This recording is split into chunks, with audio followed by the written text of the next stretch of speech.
So I have noticed that there are not much modded servers on Fighting Storm 2 Vietnam after it was fixed.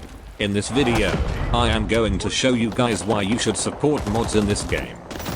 I am first going to explain what a mod is in Rising Storm 2 for those who are new. It is basically the same game but with extra content, maps, and weapons such as the armored personal carriers. You will have to subscribe to the mod in the Steam Workshop and it will begin downloading shortly. For those of you on Epic Games, there is a way to download mods but I am not sure on how to do it that way. The main mod we are focusing on is GOM, which is Gameplay Overhaul Manager. The latest version at this time is GOM 3 but we'll see a GOM 4 version. Now let's get to the fucking point of this video. Right here are some GOM mods and maps I have downloaded. Some interesting ones include a zombie mode as well as a modification of the map resort that has helicopters and RPGs only. You will want to download GOM 3, which has most of the content GOM servers have. There will be a link in the description to download the mod as well as the Discord server. You will need to subscribe to the mod in order for it to download. I am already currently subscribed, but for those who are new, this is how you get it. This M113 APC is part of the GOM. It is on certain maps but not on the official maps. With this mod, you will be able to use this M113 on the South Korean team on certain maps. This M113 has 150 caliber M2 Browning and 2 M60 machine guns. The Korean faction currently has no working voices as well as the M113 engine noises. You will have to add them on your own, but even I have no clue on how to add these sounds.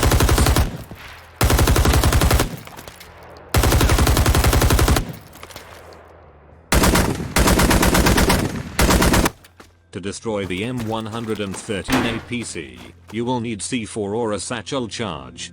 These can be obtained on the combat engineer team for the GI and possibly the sappers on the North Vietnamese team. RPGs can kill it but will be a lot slower as a satchel charge or C4 will one-shot kill the APC.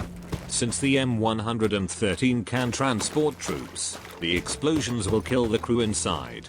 The M113 can be found in certain locations in a map. You can try out the mod yourself by downloading it and play it offline.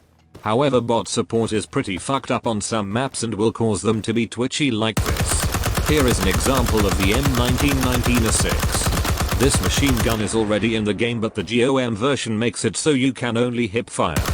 That is the con of this weapon, but a pro is that after you fire most machine guns for a while, they will overheat and warp your barrel, causing it to be inaccurate. With this mod, you can change the barrel by pressing X and keep killing those Charlies. Or in this case, your own teammates.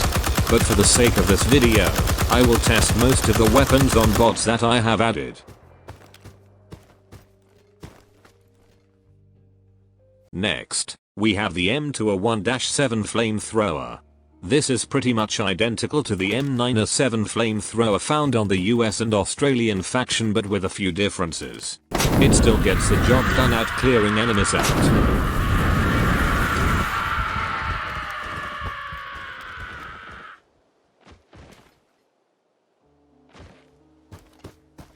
Now, we shall take a look at the uniforms and the basic gore.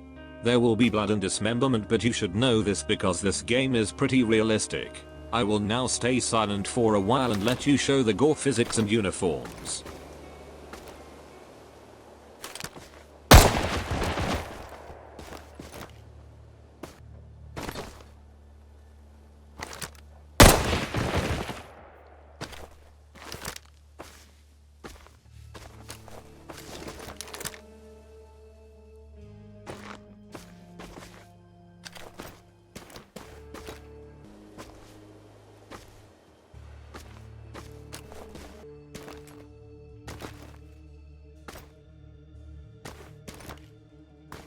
They are mostly similar to the US faction with a few differences. These gears are randomized and there are more customization with your soldier when you get the GOM. Next, we will look at some of the weapons the North Vietnamese use. A weapon that is not in the regular game is the PPS-43 submachine gun. I enjoy this gun as it can kill fast and you get a decent amount of magazines. Quay lên nhà ngồi đánh bại thôi.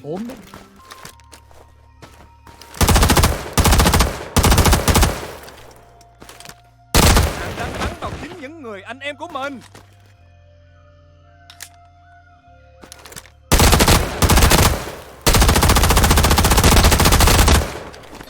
Con chó này, tôi cần nạp lại đạn. This other weapon is quite useful. It is a RPG-2 which is less powerful than the RPG-7, but gets 5 total rockets. Keep in mind, it still backblasts like the RPG-7. Có ai có đạn dự trữ không?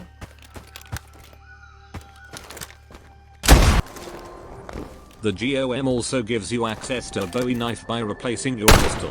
It has similar damage as your bayonet and has increased movement speed when equipping it.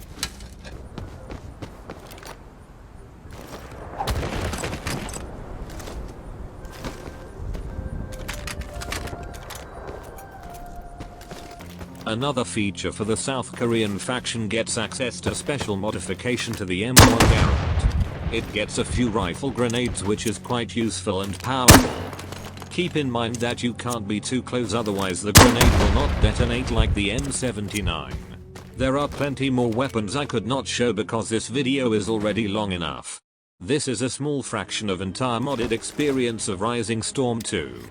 Since we are at the end, why not a clip of me executing some bots?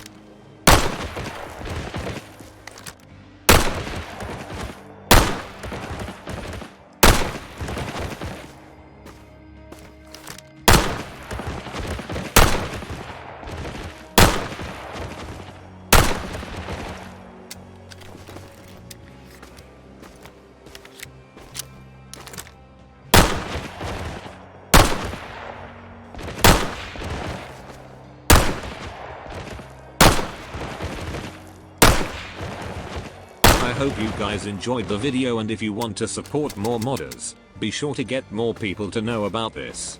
Try searching for servers that host these. There are usually some but have no actual people playing them.